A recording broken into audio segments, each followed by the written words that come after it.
Motional EMF and AC generator. Motional EMF किसको कहते हैं? Motional EMF. तो अब देखिए बेटा, यहां पे motional EMF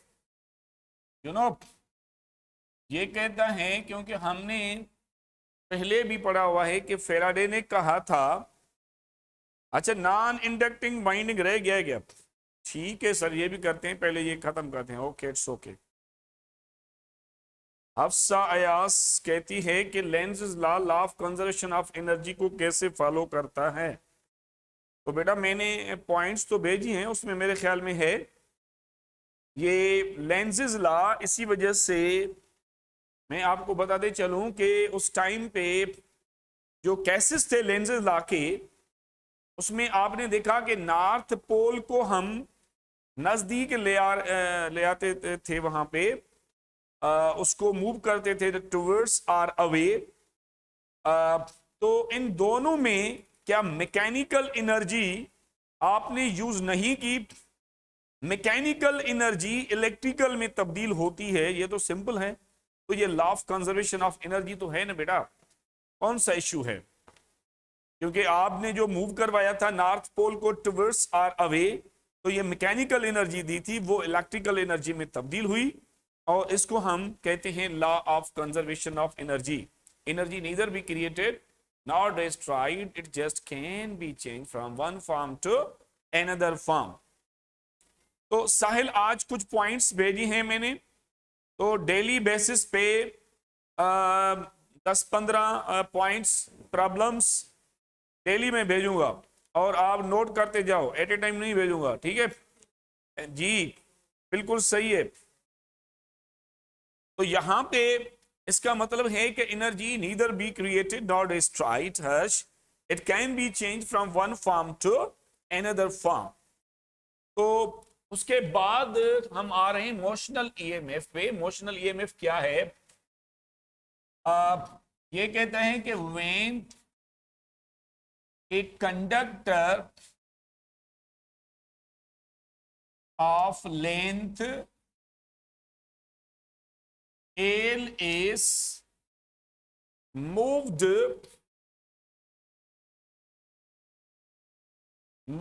in the uniform magnetic field, then magnetic flux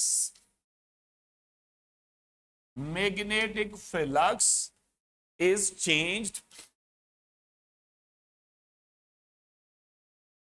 Magnetic flux is changed and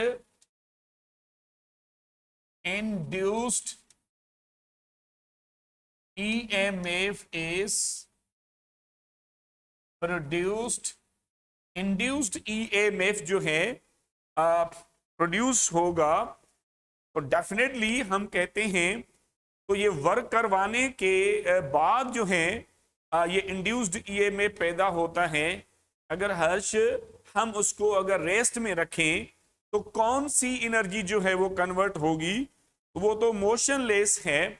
motionless का मतलब है कि जब रेस्ट में है तो कोई आपको इंड्यूस्ड EMF पैदा नहीं होगा। इसी वजह से ये लाइंस लिखी हुई हैं। तो अभी देखें, इंड्यूस्ड EMF इज प्रोड्यूस्ड, क्योंकि जब आप वर्क करवाएंगे, मूव करवाएंगे मैग्नेटिक फील्ड में, क्योंकि हमने फेराडेज लॉज ऑफ इंडक्शन भी यही पढ़ा था कि जब आप या तो कंडक्टर को मैग्नेटिक फील्ड में मूव करवाएं, या मैग्नेट को towards or away the conductor move करवाएं। अब देखें यहां पे मैग्नेटिक फील्ड ये प्रोवाइड कर रहे हैं हम।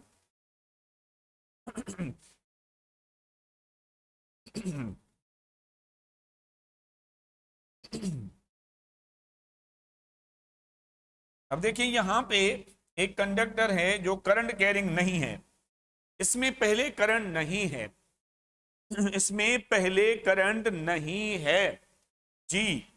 अब इश्यू इज दैट इसकी लेंथ जो है ये एल है, क्योंकि पहले जो सेकंड टॉपिक थी हमारी कि force on current carrying conductor placed in uniform magnetic field. ठीक है सर। तो अभी पीडी कैसे प्रोड्यूस होगा? अब देखिए बेटा, आपको पता है कि पहले भी हमने पढ़ा था कि अगर आप यहां से इसको मूव करवाएंगे, एक कंडक्टर है जिसको आप ऐसे मैग्नेटिक फील्ड में मूव करवाते हैं तो फ्लक्स चेंज होगी, और मैग्नेटिक फ्लक्स जब भी चेंज होती है तो आपको पता है कि फैराडे ने कहा था कि इंड्यूस्ड ईएमएफ कंडक्टर में पैदा हो जाएगा। ठीक है सर। जब इंड्यूस्ड ईएमएफ पैदा हो जाएगा तो you will get also the induced current in the conductor. और कंडक्टर में, क्योंकि कंडक्टर जो है आपको पता है कि conductor possess large number of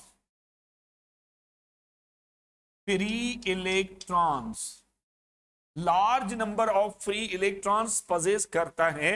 जब भी फ्लक्स चेंज होगी, इंड्यूस्ड ईएमएफ पैदा होगा, तो फ्री इलेक्ट्रॉन्स मूव करेंगे और इंड्यूस्ड करंट पैदा होगा। और this induced EMF, this induced EMF is produced due to motion of current, motion of conductor. That's why it is called motional EMF. Motional EMF, उसी induced EMF को हम motional EMF कहते हैं। तो अभी मैथमेटिकली भी आप देखें कि वोल्टेज या ईएमएफ बराबर होता है वर्क अपॉन चार्ज। चार्ज जो है यहां पे आप देखें, चार्ज किसको हम कह रहे हैं? इलेक्ट्रॉन को। इलेक्ट्रॉन को चार्ज की बात करते हैं क्योंकि इलेक्ट्रॉन पजेस द चार्ज।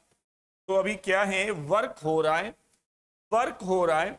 यहां पे आपने देखे मैकेनिकल एनर्जी को इलेक्ट्रिकल में तब्दील कर रहे हैं आप, क्योंकि इसको रोटेट करवा रहे हैं, तो इसके लिए मैकेनिकल एनर्जी चाहिए। तो मैकेनिकल एनर्जी इलेक्ट्रिकल एनर्जी में तब्दील हो रही है। ये तो उसने कहा था, फैराडे ने भी कहा था। अब ये वर्क है फोर्स इनटू डिस्प्लेसमेंट। तो डिस्प्लेसमेंट जो है मैं आपको बताते चलूं, दैट इज व्हाट ऑन ई। तो फोर्स किसके बराबर है भाई? फोर्स कौन सा है? मैग्नेटिक फोर्स इसमें है, वो है E V B sine theta. E V B sine theta force है, मैग्नेटिक फोर्स। तो उसके बाद क्या होगा जी? Then what happens, this E V B L sine theta divided by E. तो ई में कैंसिल, बाकी क्या बचा? बाकी जो बचा ई एम एफ, वो है B V L sine theta. B V L sine theta. Motional EMF पे 2 दफा प्रॉब्लम आ चुका है प्रीवियसली, मेरे ख्याल में 2015 में भी है, कोई 17 में भी है। तो सी मोशनल ईएमएफ का formula, this is your motional EMF का। अब देखिए इसके नोट्स जैसे मैं लिख रहा हूं, ये बनाते जाएं क्योंकि ये एनुअल के लिए भी काम में आएंगे। हाँ, जरूरी नहीं है कि ज्यादा पॉइंट्स वहां पे लिखें, एमसीक्यूज पॉइंट्स लिखें तो आपकी मर्जी है, टाइम बच रहा है। बाकी ये सारी चीजें सिंपल लैंग्वेज है, ये बुकिश लैंग्वेज नहीं है। It is easy to understand and to remember. So this is your motional EMF. ये शॉर्ट क्वेश्चन आता है जिसमें आपने देखें, यहां पे आपने एक कंडक्टर की लेंथ ली है जो यूनिफॉर्म मैग्नेटिक फील्ड पहले प्रोवाइड की है, और परपेंडिकुलर रखा है कंडक्टर को, यूनिफॉर्म मैग्नेटिक फील्ड के परपेंडिकुलर रखा है, क्योंकि परपेंडिकुलर के बगैर आपको मैग्नेटिक फोर्स नहीं मिलेगा। जब मैग्नेटिक फोर्स आपको नहीं मिलेगा तो डेफिनेटली आपको ईएमएफ भी नहीं मिलेगा। तो दैट्स वाई हमने इस कंडक्टर को मैग्नेटिक फील्ड के परपेंडिकुलर रखा है और उसके बाद रोटेट करवाया। तो बेटा यहां पे अभी देखें, यहाँ पे I was discussing about this कि हम B V L sine theta, अब थीटा जो है 90 डिग्री होगी अगर, you know, then we get maximum motional EMF, maximum motional EMF. तो ये देखें दैट विल बी PVL। अब देखिए यहां पे क्या क्या रिक्वायर्ड है। आपको पता है कि मोशनल ईएमएफ किस पे डिपेंड करता है? Motional EMF depends upon the following factors.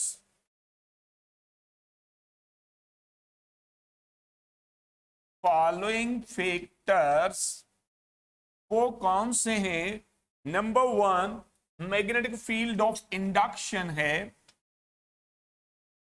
जो आपने प्रोवाइड की है, मैग्नेटिक फील्ड ऑफ इंडक्शन वो आपने प्रोवाइड करवाई है। उसके बाद है वेलोसिटी, वेलोसिटी ऑफ कंडक्टर जिसको हम मूव करवा रहे हैं मैग्नेटिक फील्ड में। और नंबर 3 है लेंथ ऑफ कंडक्टर, क्योंकि देखें हम वेलोसिटी ऑफ कंडक्टर की भी हमने बात की और लेंथ ऑफ द कंडक्टर। जाहिर है कितनी लेंथ बड़ी होगी उतनी फ्लक्स ज्यादा चेंज होगी, जितनी वेलोसिटी ज्यादा होगी उतनी फ्लक्स ज्यादा चेंज होगी, जितनी मैग्नेटिक फील्ड ज्यादा होगी उतनी फ्लक्स ज्यादा चेंज होगी, तो इंड्यूस्ड ईएमएफ भी उतना ही पैदा होगा। अब देखिए यहां से आपसे जो है वो वेलोसिटी भी पूछ सकता है। अगर वेलोसिटी पूछता है तो ईएमएफ डिवाइडेड बाय पीएल, ये वेलोसिटी का फार्मूला हो गया। अगर ईएमएफ गिवन है, magnetic field of induction given है, length of the conductor given है, तो आसानी से आप वेलोसिटी ऑफ कंडक्टर मालूम कर सकते हैं कि कितना जो है आप उसको रोटेट करवाते हैं। ठीक है सर जी। अब इशू है इसी पे ही हम एसी जनरेटर पढ़ते हैं, इससे रिलेटेड है, क्योंकि एसी जनरेटर में फर्क ये है कि ये कंडक्टर है, वहां पे कॉइल है, कॉइल यूज करेंगे। तो अब इशू क्या है, एसी जनरेटर क्या है? एसी जनरेटर, एसी जनरेटर जी सर। सर ये एक टॉपिक जुड़ी हुई है भूमिका, ये खत्म करके फिर नॉन इंडक्टिव छोटी सी टॉपिक है, पांच लाइनें भी नहीं है उसकी, वो डिफिकल्ट नहीं है, डोंट वरी अबाउट इट। शुरू कर दिया था इसी वजह से। ये जो है एसी आज समझाओ पढ़ा, ठीक है, कोशिश करते हैं, सारा तो नहीं हो सकता, जितना हो सके। एसी जनरेटर, एसी जनरेटर क्या है? Alternating, alternating current, current generator, alternating current generator. और ब्रैकेट में गिवन है, अब देखें ब्रैकेट में जो गिवन है उसको हम डायनामो कहते हैं, डायनामो, डायनामो। कहीं कहीं पे इसका अनदर नेम जो है वो है अल्टरनेटर, अल्टरनेटर, अल्टरनेटर। अल्टरनेटर का मतलब ये है कि ये अल्टरनेटिंग करंट पैदा करेगा। तो अब देखें भाई, ये कौन सी डिवाइस है, पहले तो इसको डिफाइन करते हैं सिंपल तरीके से। देखें, it is a device which converts mechanical energy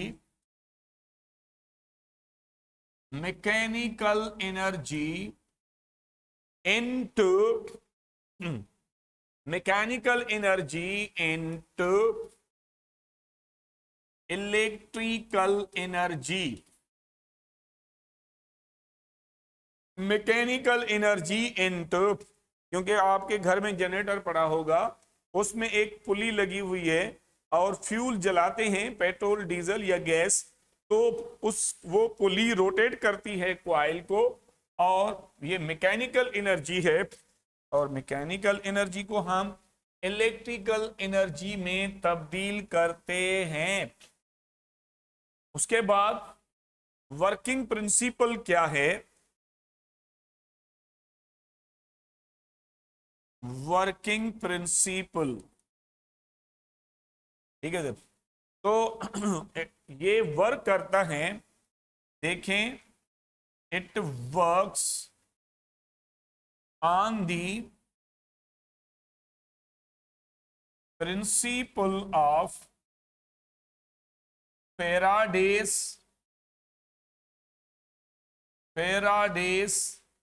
laws of induction।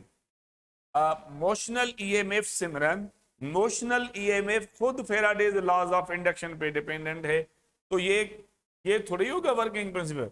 Faraday's laws of induction, Faraday's laws of induction, इनका जो वर्किंग प्रिंसिपल है वो है फेराडेज लॉज ऑफ इंडक्शन। या ना तो म्यूचुअल इंडक्शन है, ना सेल्फ इंडक्शन है, फेराडेज लॉज ऑफ इंडक्शन है, ठीक है सर। और उसके बाद AC generator,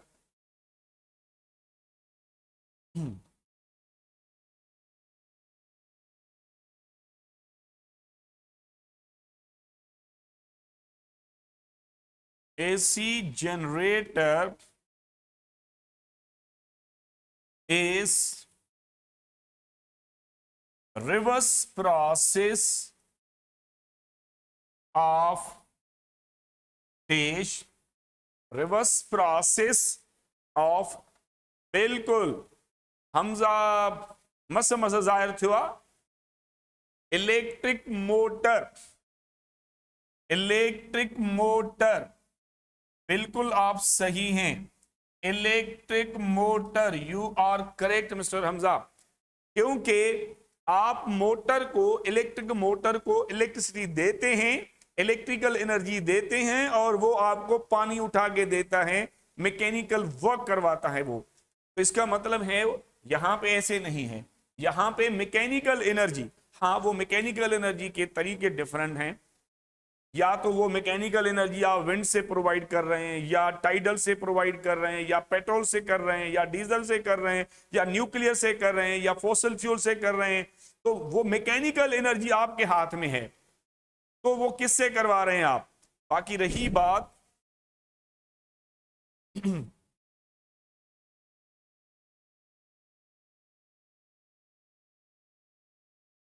okay okay okay, it's okay. So हाणे रिवर्स प्रोसेस आहे एसी जनरेटर में, रिवर्स प्रोसेस, रिवर्स प्रोसेस जो है वो इलेक्ट्रिक मोटर है। ये हमने बात की थी। एक चीज तो ये आपको पता चले कि ये इसको हम अल्टरनेटर कहते हैं, क्योंकि ये जो करंट पैदा करता है वो साइनोसॉइडल वेव्स में पैदा करता है, साइनोसॉइडल वेव्स, इसको हम कहते हैं अल्टरनेटर, अल्टरनेटिंग, ठीक है सर। तो उसके बाद हम आ रहे हैं इसके कंस्ट्रक्शन पे। कंस्ट्रक्शन में कौन सी चीजें इसमें यूज हो रही हैं? देखें, कंस्ट्रक्शन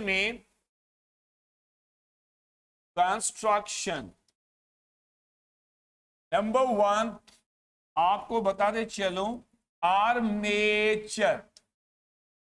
आर्मेचर भाई ये सॉफ्ट आयरन है, सॉफ्ट आयरन है जिसके ऊपर हम वाइंडिंग करते हैं। सॉफ्ट आयरन, सॉफ्ट आयरन जो है पहले भी मैं आपको बता चुका हूं कि आयरन के ऊपर जो है वाइंडिंग होती है वो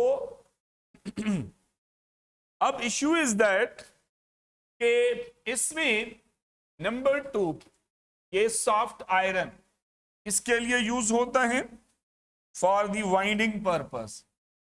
जी, for winding of the coil, winding of the coil के लिए ये यूज होता है। ठीक है सर।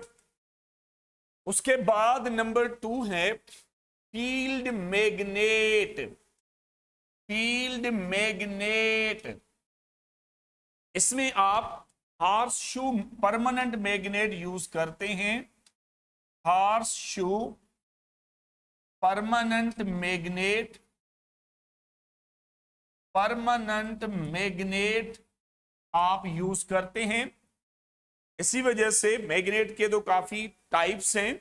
ये हॉर्स शू जो है ये स्ट्रॉन्ग मैग्नेट है, स्ट्रॉन्ग मैग्नेट है। अदर मैग्नेट के कंपैरिजन में ये ज्यादा मैग्नेटिक फील्ड प्रोवाइड करता है। इसी वजह से इसको कहते हैं horse shoe magnet, permanent magnet इसमें हम यूज करते हैं। ठीक है sir. To provide the strong magnetic field, it produces strong magnetic field. क्योंकि मैग्नेटिक फील्ड ज्यादा होगी तो जितना रोटेट करेगा, जितनी जो है वो चेंज होगी, उतनी ज्यादा ईएमएफ पैदा होगी। अब उसके बाद हम आ रहे हैं नंबर 3, स्लिप रिंग्स।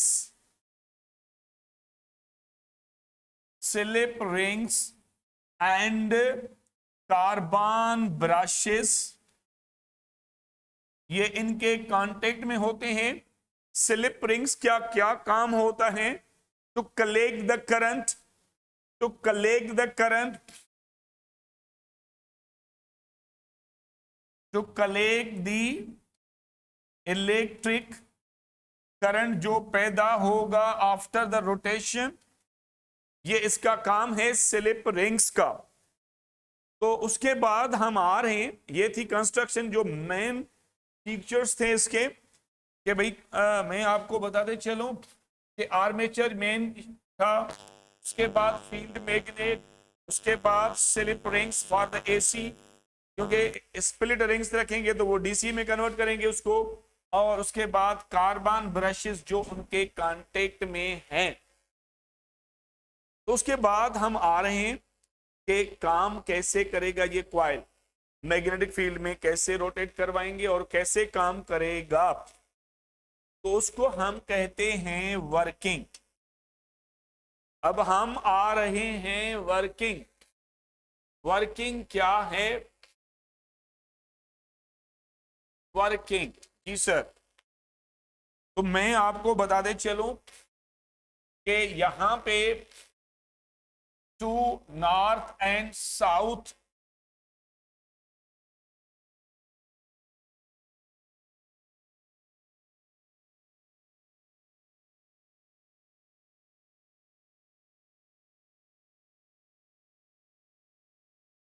एक नॉर्थ पोल है,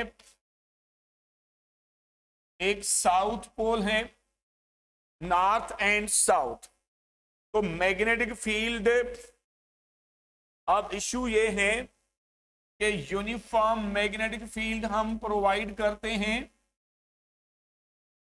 यूनिफॉर्म मैग्नेटिक फील्ड, क्योंकि नॉर्थ एंड साउथ में के दरमियान यूनिफॉर्म मैग्नेटिक फील्ड जो होगी वो पैदा होगी, उसमें हम कॉइल को रखते हैं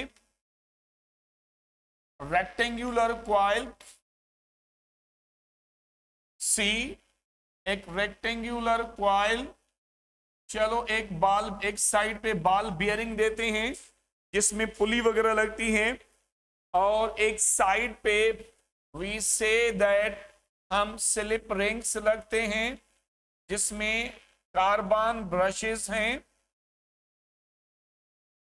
जो उनके कांटेक्ट में है, और ये इसके टू साइड्स जो हैं, ये दो साइड्स परपेंडिकुलर टू बी हैं क्योंकि बी का डायरेक्शन इस तरफ है, और ये टू साइड्स जो हैं इनिशियली वो पैरेलल हैं to the magnetic field.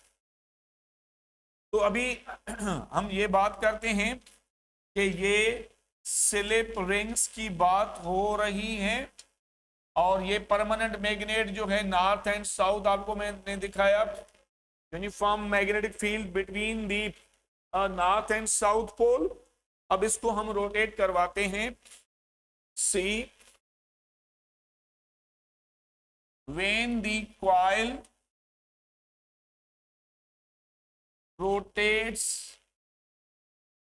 in the uniform magnetic field, uniform magnetic field, then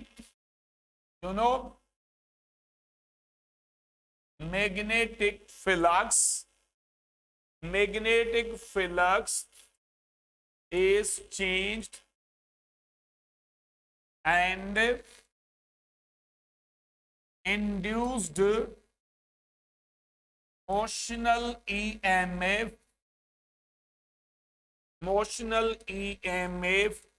is produced in the coil, क्योंकि पहले कंडक्टर था अभी कॉइल है। अब देखें यहां पे टू साइड्स जो हैं वो आपके परपेंडिकुलर हैं टू द बी, और टू साइड्स जो हैं वो पैरेलल टू द बी हैं, और जब ये रोटेट करेंगे तो डेफिनेटली ये अगर एक कॉइल है, अब ये साइड परपेंडिकुलर हैं, ये और ये पैरेलल हैं, तो बेटा जब ये ऐसे रोटेट करेगी तो डेफिनेटली जो परपेंडिकुलर थे वो पैरेलल हो जाएंगे, जो पैरेलल थे वो परपेंडिकुलर हो जाएंगे। तो ये ऐसे जो मैं हाथ ऐसे रोटेट करवा रहा हूं, ऐसे कॉइल जो है वो रोटेट करेगा क्योंकि उसके साथ पुली लगी हुई है। तो उसके टाइम पे ये minimum to maximum to minimum EMF मिलेगा और मैग्नेटिक फ्लक्स चेंज होती जाएगी। अभी मैं उसका चार्ट बना रहा हूं विद द डायग्राम। पहले थोड़ी सी डेरिवेशन करते हैं। अब भाई मोशनल ईएमएफ जो है वो क्या होगा इसमें, मोशनल ईएमएफ मैथमेटिकली हम आपको पता है 2BVL sin थीटा, क्योंकि मैंने आपको बताया कि टू साइड्स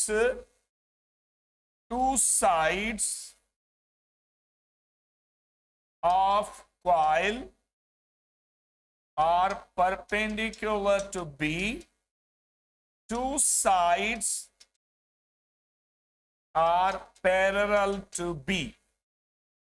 तो बेटा यहां पे भी मैंने टू साइड्स ली हैं। कंडक्टर जो था वो BVL sin थीटा था। अब जो ये कॉइल है उसकी टू साइड्स हम ले रहे हैं, तो ये 2BVL sin थीटा लेंगे, और आपको पता है कि ये रोटेट करता है, नहीं करेगा पहले हमजा, और जब रोटेट करेगा तो वो डेफिनेटली मैं आपको वेव के सूरत में बना रहा हूं, और वो बिल्कुल टू साइड्स ये मैंने सिर्फ रखा है उस इनिशियली पॉइंट की वजह से। और मैंने आपको बताया कि देखें ये दो साइड्स परपेंडिकुलर हैं, तो जब ऐसे करूंगा तो ये दो साइड्स पैरेलल आ जाएंगी और ये परपेंडिकुलर आ जाएंगे सपोज।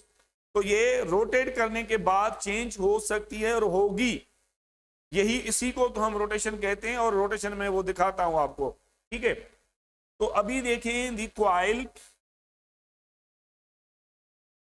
Coil rotates. जब क्वाइल रोटेट करता है तो लीनियर वेलोसिटी बराबर होती है आर ओमेगा।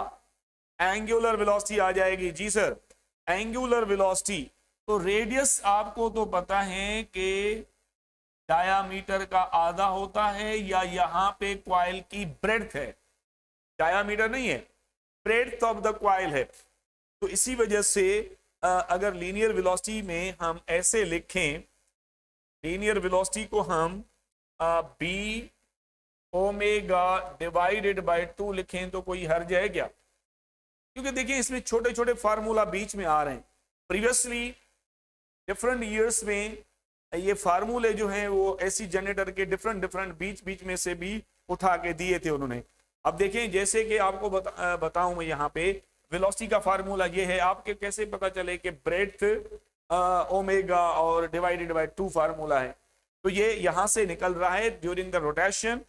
तो उसके बाद देन ये EMF, ये 2, ये B वेलोसिटी डिवाइडेड बाय 2 और L साइन थीटा। तो इसमें B mister Hamza, B breadth है, ब्रेड्थ ही डायामीटर होती है इसकी, यहां से लेके यहां तक जो ब्रेड्थ है वो ही इसकी डायामीटर है। तो इसी वजह से डायामीटर अपॉन, क्योंकि डायामीटर का तो आधा होता है तो ब्रेड्थ का भी आधा है। और यहां पे क्या होगा, ये 2 में कैंसिल हो जाएगा, और रिमेनिंग क्या पोजीशन है जी? अब रिमेनिंग है बी ओमेगा, ये एल बी हम इकट्ठे रख रहे हैं ताकि पता चले कि एल बी एरिया होता है, L B area length into width. तो ये एरिया ऑफ क्वाइल है, एरिया ऑफ द क्वाइल, ये एरिया ऑफ द क्वाइल है। अब देखें बेटा यहां पे मैंने कुछ भी नहीं किया Mac.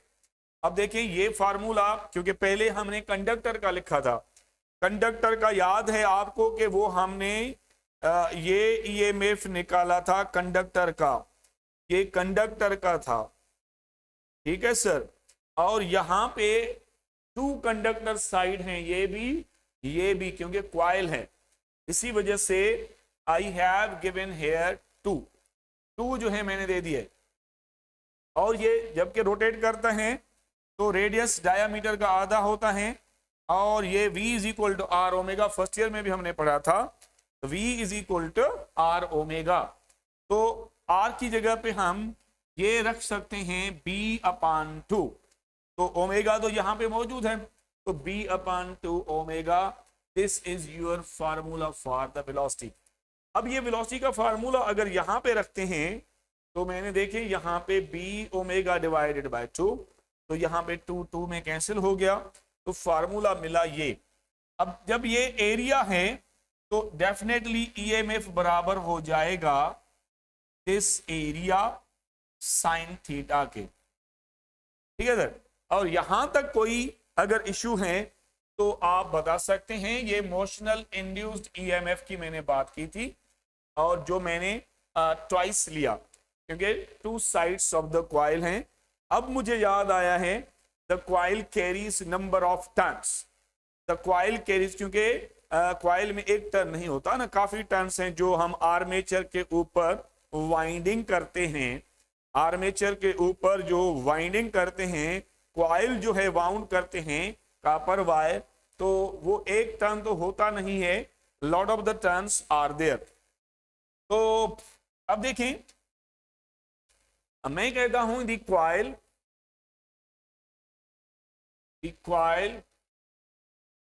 Carries number of turns, coil carries number of turns. H Virwani, ये टॉपिक कंप्लीट नहीं करने दे रहे हैं बेटा। क्या नॉन इंडक्टिंग वाइंडिंग को इतनी बड़ी बात हो गई जो परेशान हो गए आप? मैंने टॉपिक आधे में रह जाएगी, इसी वजह से वो शुरू नहीं करवा रहा। वहां पे मैंने ये पढ़ाई पहले, तो ये बीच में रह गई थी। तो थोड़ा वेट करें बेटा, इसको समझने की कोशिश करें प्लीज, क्योंकि ये मेजर टॉपिक है आपकी, वो माइनर टॉपिक है, एक पार्ट है सिर्फ उसका। अब देखिए यहां पे the coil carries number of turns, तो देखें यहां पे ये मोशनल ईएमएफ आपको पता होगा, यहां पे बी ओमेगा ए भी था, अब एन आ गया। एन क्या है? Number of turns. एन क्या है? Number of turns. अब देखें ये साइन थीटा, हाँ सेटिंग करके रख रहे हैं तो ये नवाब साइन थीटा हो जाएगा, बिल्कुल सही है। अब देखें ये नवाब, ये सेटिंग करके रखें तो ये नवाब साइन थीटा हो जाएगा। बेटा अभी देखिए ये नवाब में क्या क्या है, मैं बताते चलूं। N number of turns of the coil, N जो है वो number of turns of the coil है। ओमेगा एंगुलर वेलोसिटी है, ठीक है सर। और ए जो है वो एरिया ऑफ कॉइल है, और बी जो है वो मैग्नेटिक फील्ड ऑफ इंडक्शन है, ठीक है sir, magnetic field of induction. अब इशू क्या है? अगर ये कहता है कि एंगल अगर 90 डिग्री होगी, if theta is equal to pi by 2, or we say that 90 degree, then we get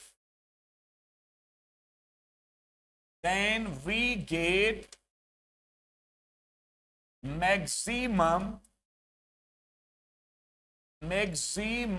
EMF, maximum EMF।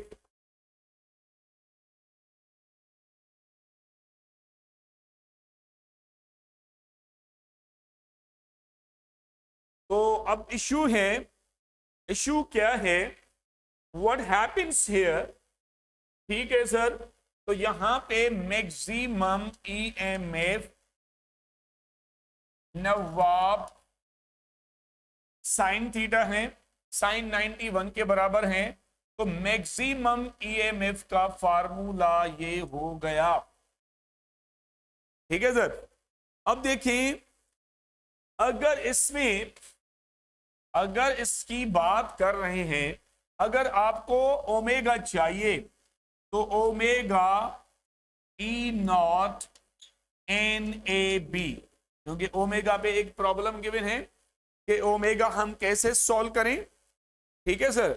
तो अभी देखें ये ओमेगा फाइंड करने का तरीका आ गया, और इसको अगर और हम बढ़ाएं, फार्मूला को एक्सटेंड करें, तो फिर क्या होगा?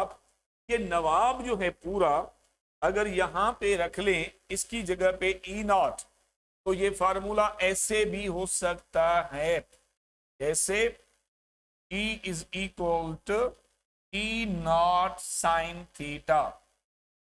ई नॉट डायरेक्ट जब ये मैक्सिमम ईएमएफ आ गया तो फार्मूला ऐसे भी हो सकता है जी, ठीक है सर। और उसके बाद अगर हाँ इसको हम ब्रेक करते हैं मिस्टर हमजा, तो फिर ये आगे फार्मूला बढ़ सकता है।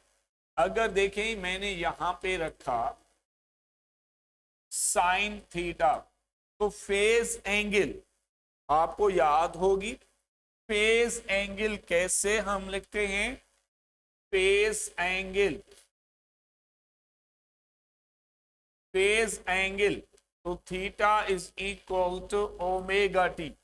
ये फर्स्ट ईयर में भी हम रखते थे, ओमेगा टी। तो then what happens, you no,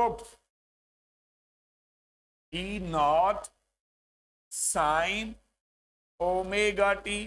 तो फार्मूला ये भी हो सकता है for one rotation, for one complete rotation, for one complete rotation. तो आपको पता है ओमेगा बराबर होता है 2 पाई अपान टाइम पीरियड, 2 पाई अपान टाइम पीरियड। तो अभी देन ईएमएफ का फार्मूला क्या होगा? ईएमएफ का फार्मूला होगा साइन 2 पाई अपान टाइम पीरियड टी। कुछ स्टूडेंट्स ये कहते हैं कि सर हम इस टी और इस टी को खत्म कर सकते हैं? नहीं कर सकते, क्योंकि ये टाइम पीरियड है वो इंस्टेंटेनियस टाइम है। ठीक है, तो उसके बाद आपको पता है कि अगर 1 अपान टाइम पीरियड फ्रीक्वेंसी के बराबर है तो फिर क्या होगा? You know, then E is equal to E not sine 2 pi frequency T. और ये फार्मूला भी भाई हो सकता है। और आपको मैं बताते चलूं, अल्टरनेटिंग करंट जो पाकिस्तान में है, फ्रीक्वेंसी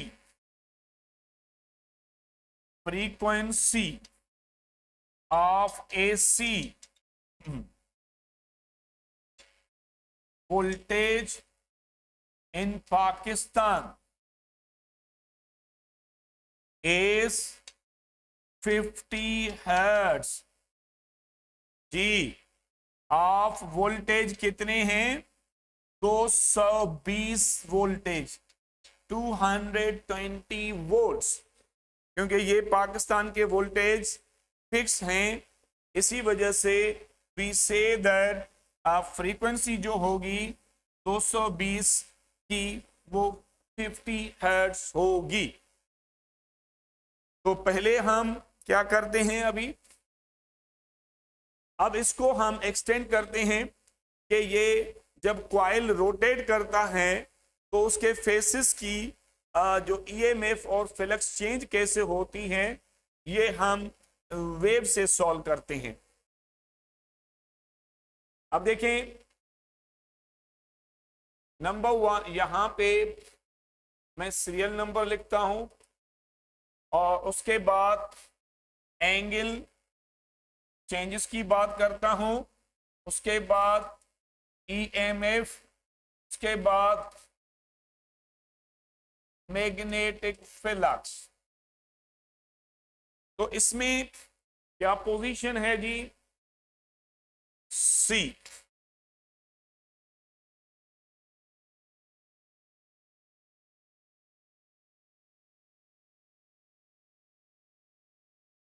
तो बेटा यहां पे आप देखें, जैसे कि हमारे टेक्स्ट बुक में भी कॉइल की शेप कहीं पे ऐसे देख रहे हैं जो ईएमएफ 0 है, कहीं पे ऐसे देख रहे हैं, कहीं पे ऐसे देख रहे हैं।